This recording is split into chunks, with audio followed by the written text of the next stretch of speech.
వికారాబాద్ జిల్లాలో ఆసక్తికర విషయం జరిగింది. పంచాయతీ రిజర్వేషన్ ఓ కుటుంబానికి కలిసొచ్చింది. ఒకే ఇంటిలో సర్పంచ్ పదవితో పాటు వార్డు సభ్యుల స్థానాలకు పోటీ చేసే అవకాశం దక్కింది. ఈ సంఘటన జిల్లాలో ఆసక్తికరంగా మారింది. బషీరాబాద్ మండలం మంతన్గౌడ్ గ్రామానికి పంచాయతీ ఎన్నికల్లో భాగంగా సర్పంచ్ స్థానం ఎస్టీ జనరల్ కు రిజర్వ్ అయింది. దీంతో పాటు 2 వార్డులు ఎస్టీ జనరల్, ఎస్టీ మహిళకు రిజర్వ్ అయింది.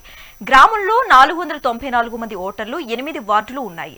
అయితే గ్రామంలో ఎస్టీ సామాజిక వర్గానికి చెందిన ఎరుకలి భీమప్ప కుటుంబం ఒక్కటే ఉంది. మేము ఊరంతా మాట్లాడుకున్నాలే, అందరము ఇసుకాలను ఊరు అంతా మాట్లాడుకున్నాలే. వాళ్ళంతా ఏమంటే అదే కారా, మాకు అందరం ఒక్కటే ఉంటే మంచిగా, మేము కూడా వాళ్ళని మించి మేము పోము, మమ్మల్ని మించి వాళ్ళు పోరు, మంచిగా ఉండాలి, అంతా కలిసిమెలిసి ఉంటాము చేసుకున్నాలని. మాది ఒక్కటే ఉండదు ఎస్టీళ్ళు. మా కొడుకులే, మా భార్యల పిల్లల ఇటంతా ఈయనే పెళ్ళి అయిపోయింది.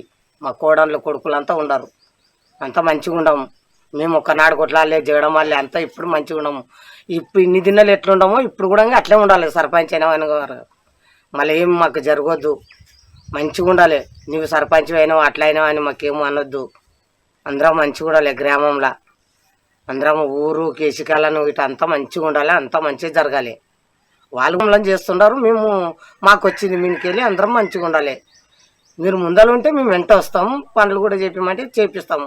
మాకైతే ఏం తెలియదు, అంతే. ఇక ఒక్కరికి వచ్చింది, ఇక పెద్ద మనుషులు ఏమంటే అదే కారా అని మేము అట్లా అనుకుంటున్నాం. మేము ఊరంతా మాట్లాడుకున్నాలే, అందరము ఇసుకాలను ఊరు అంతా మాట్లాడుకున్నాలే.